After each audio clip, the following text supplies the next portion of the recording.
కొంతమంది గిట్టని వారు, కొంతమంది న్యూస్ ఛానల్ వారు, వెబ్సైట్స్ వారు వేణుమాధవ్ చచ్చిపోయాడు, ఇక లేరు అని ప్రచారం చేశారు. మరి నేను చావకపోతే నన్ను చంపేస్తారేమో అని పోలీసు వారిని, గవర్నర్ని సెక్యూరిటీ కోసం అభ్యర్థన చేసుకున్నా.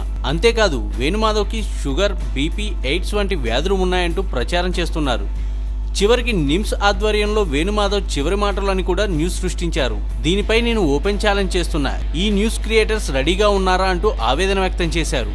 ఈ న్యూస్ వల్ల మా అమ్మగారు అనారోగ్యానికి గురయ్యారని ఆవేదన వ్యక్తం చేశారు. ఈ విషయాన్ని నేను వదలనని, దీనిపై కఠిన చర్యలు తీసుకుంటా అని మీడియా సమక్షంలో చెప్పారు. ఎన్నో ఏళ్లగా తనకంటూ ప్రత్యేకమైన గుర్తింపుతో తెలుగు ప్రేక్షకుల్ని అలరించిన వేణుమాధవ్పై ఇలాంటి వార్తలు రావడం దురదృష్టకరం.